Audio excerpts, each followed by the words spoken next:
कैसे एक्सप्लेन करना चाहेंगे? आप जाओ। आप शुरू कीजिए रत्ना जी।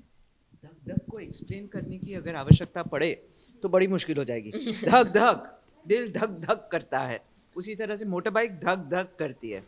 तो हमारी फिल्म इसी के बारे में है, मोटर बाइक्स एंड औरतें और उनका दिल और उनकी जर्नी और उनके ख्वाब, और वो ख्वाब किस तरह से सच होते हैं या नहीं होते, इसी के बारे में है हमारी फिल्म। अब इन्होंने सब इतने अच्छे से बोल दिया, इसके ऊपर हम क्या ही कहेंगे। बोल दिया, हम अग्री करते हैं। लाइक धक-धक को आप कैसे एक्सप्लेन करना चाहेंगे? आप कैसे फील करते हो धक-धक? धक धक के बारे में एज अ फिल्म मैं फील करती हूँ कि बहुत ही प्यारी, बहुत ही अच्छी, बहुत ही सेंसिटिव फिल्म है। दो मर्दों ने लिखी है, लेकिन उनका जो अप्रोच है बहुत ही फेमिनिन है, and that makes it really beautiful.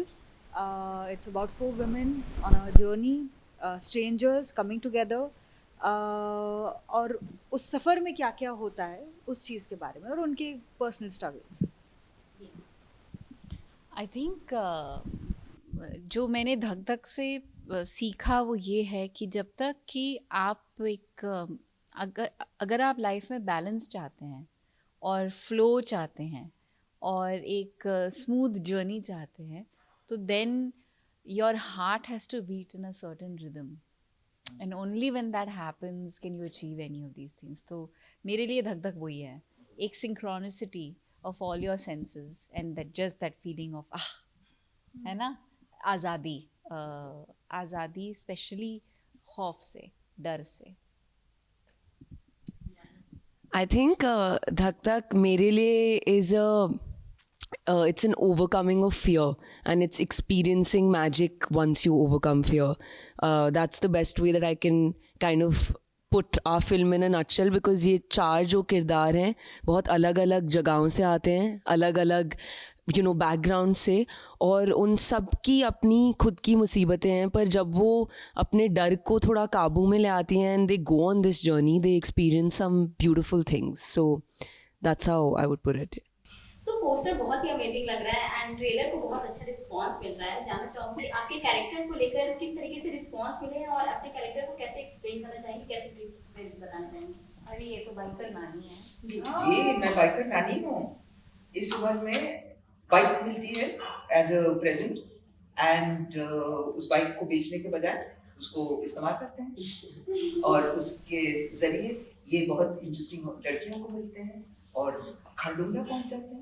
तो ये है मेरी कहानी। रियल लाइफ से कितना कनेक्ट कर पाए? रियल लाइफ से कनेक्शन ज़रा कम है, क्योंकि मैं रियल लाइफ में काफ़ी डरती हूँ, और बाइक जैसी चीज़ से तो बहुत ही ज़्यादा डरती हूँ। फिज़िकल चीज़ों से मैं काफ़ी खौफ खाती हूँ। मगर इस फिल्म ने मुझे थोड़ा सा बेधड़क बना दिया है और थोड़ा सा रिस्क टेकर भी बना दिया है, तो उसके लिए मैं और भी शुक्रगुजार हूँ इस फिल्म की। मेरी तो बेचारी परेशान इन्फ्लुएंसर है जिसके लाइफ में बहुत सारी चीज़ें चलती है।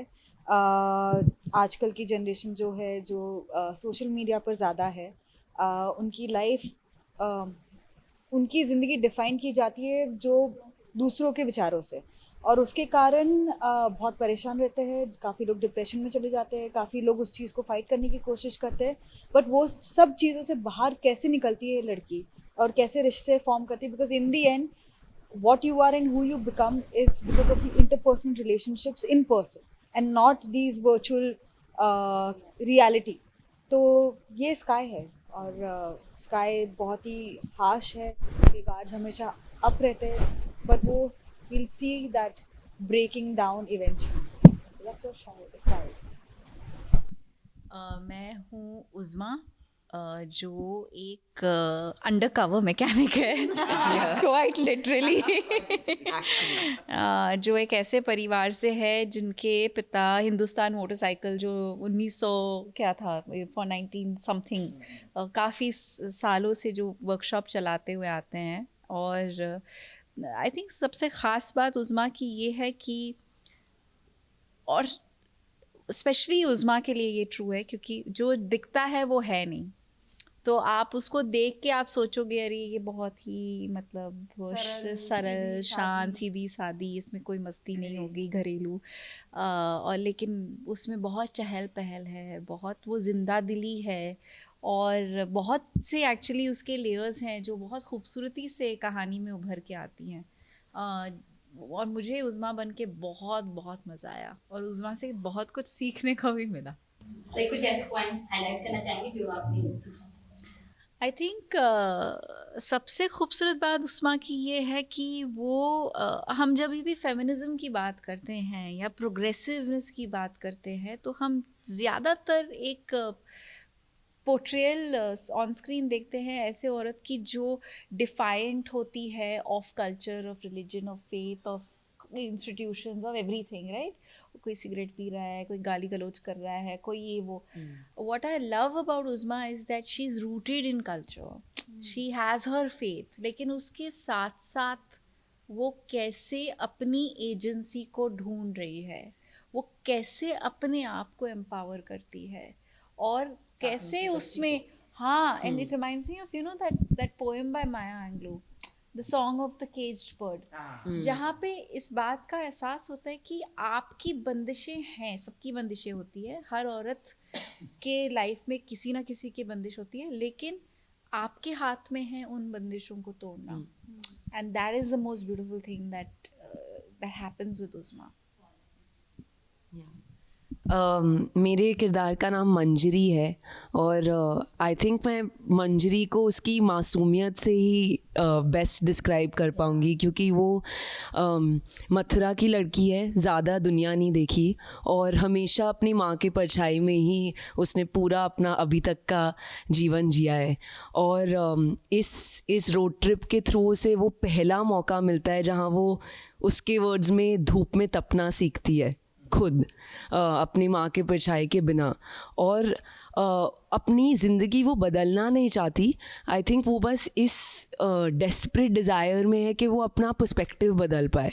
और मंजरी जैसी लाखों लड़कियां मुझे लगता है हैं इंडिया में, जो मथुरा हो या साउथ का कोई भी छोटा शहर हो, वहाँ एब्सोल्युटली नहीं, हमें लगता है कि बड़े शहरों में नहीं होती, लाइक यू सेइंग, पर सब जगह हैं जो बस बाहर निकलना चाहती हैं और अपने आप को डिस्कवर करना चाहती हैं, and that's what Manjari does. और मैं एक बात जरूर कहूँगी कि सिर्फ ये लड़कियों का मसला नहीं है, बहुत सारे ऐसे नौजवान मर्द भी हैं या नॉट सो नौजवान मर्द भी हैं जो कि अपनी जिंदगी से पूरी तरह से खुश नहीं है। उनका भी मन करता है कि कुछ नया किया होता, कुछ अलग किया होता तो। और ये फिल्म दिखाती है और उसकी उम्मीद देती है कि कुछ नया करना, अपनी जिंदगी को बदलना अपने हाथ में है। सो ऑन स्क्रीन जो बॉन्ड है वो बहुत ही अमेजिंग दिख रहा है, जो कहानी है वो बहुत ही अलग दिख रहा है और यूनिक दिख रहा है। ऑडियंस बहुत ही इंटरेस्ट लेकर ये देखना पसंद करेगी। आपसे जानना चाहूंगी ऑफ स्क्रीन बॉन्ड कैसा रहा और फर्स्ट इंटरेक्शन आप सबका एक साथ? बहुत कैट फाइट्स, हाँ, हम इतने खुश थे पैकअप के दिन के अब चेहरा नहीं देखना पड़ेगा एक दूसरे का, तो फर्स्ट इंटरेक्शन है तो कुछ फर्स्ट इंटरेक्शंस आई थिंक हम सब वर्कशॉप में है ना, वर्कशॉप so beautiful, या व्हेन यू वांट दैट, या was so lovely. मुझे तो हमेशा ये जो पहलू होता है फिल्म मेकिंग का सबसे ज़्यादा अच्छा हाँ। लगता है वर्कशॉप्स, क्योंकि वो एक रॉनेस होता है उसमें, उस एक्सपीरियंस में, जहाँ पे आप एक दूसरे को डिस्कवर कर रहे हो, एक दूसरे की एनर्जी को डिस्कवर कर रहे हो, बहुत कुछ आपको सीखने को मिलता है एक दूसरे के बारे में। Of course you learn through the process of the film, but there is a lot that happens in a workshop. और मुझे इतना मज़ा आया इन दोनों के साथ वर्कशॉप करने में। हम लोग रोए, हंसे, गले मिले, बहुत कुछ किया। एंड देन जो समय आपको शॉट्स के बीच में मिलता है, या जो समय आपको एक जगह से दूसरी जगह पहुंचने में मिलता है एक दूसरे के साथ, और जो हमारी कॉन्वर्जेशंस थी, of course we laughed a lot, we did lots of मस्ती, but I can't ever forget the little moments that I shared with each of them. You know, they are so precious. Ratna ji के साथ मेरी कितनी बातें हुई sexism के ऊपर industry में, आप कैसे, आपका क्या स्ट्रगल था, what would you do, and just एक आई थिंक, और हर औरत में ये होता है, जब हम एक दूसरे को अपनी कहानियाँ बताने लगती हैं तो एक हमदर्दी और एक अपनापन महसूस होने लगता है, और आप ये जान लेती कि अरे यार, my story is your story also, you know. अब कितना चेंज आपको लगता है इंडस्ट्री में? काफी सालों से आप काम करते आ रहे हैं, कितना चेंज लगता है जी मैम? हाँ, बहुत सारी चीज़ें बदली हैं। सबसे बड़ी बात, एक फ़िल्म सेट पे आज काफ़ी सारी औरतें मौजूद हैं। जैसे कि हम यहाँ भी देख लें, बहुत सारी औरतें हैं। एक ज़माना था कि 1 या 2 औरत के अलावा बाकी सारे मर्द हुआ करते थे। सो ये जैसे कि हमारे समाज में बदली है ये चीज़ें, वैसे-वैसे हमारी इंडस्ट्री में भी वो बदलाव दिख रहे हैं। ऑफ़ कोर्स अभी बहुत लंबा सफ़र है, समाज में भी और इंडस्ट्री में भी, लेकिन चहलकदमी हो गई है, शुरुआत हो गई है। तो ये बहुत बड़ी बात है कि थिंग्स हैव चेंज्ड एंड अब आगे किस तरह से बढ़ना, ये कोई बाहर से ऊपर से आकर के हमको नहीं बता सकता।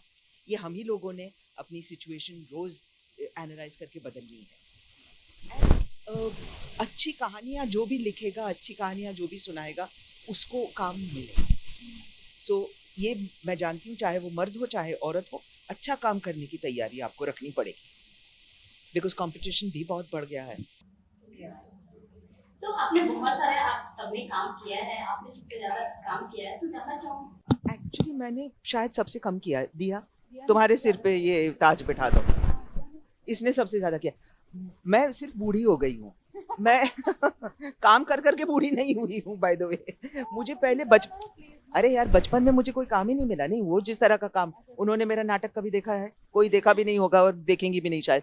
लेकिन मैंने जवानी में बहुत कम काम किया है, ये अभी जाकर के मुझे काम मिल रहा है, तो मैं तो उसका पूरा आनंद उठा रही हूँ। फिर भी आपका क्या कुछ ऐसा ड्रीम प्रोजेक्ट रहा, मतलब आप चाहती है कि ऐसा कुछ करना, ड्रीम प्रोजेक्ट या ड्रीम डायरेक्टर समथिंग?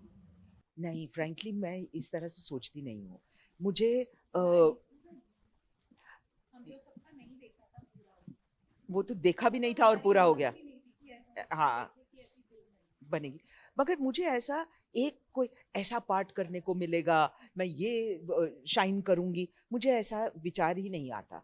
मुझे लोगों के साथ काम करने में मजा आता है। मुझे एंसेम्बल पीसेस अच्छे लगते हैं। ये जो एक कैरेक्टर और बाकी सब पीछे जो हटे हुए, ऐसी चीज़ें मुझे ना नाटक में पसंद है, ना टेलीविजन पे पसंद है और ना फिल्मों में पसंद है। मुझे ऐसी फिल्में देखना भी मज़ा नहीं आता अभी। एक ज़माना था जब अच्छा लगता था कि एक हीरो सबको ठोक के मार के ख़त्म कर देता है।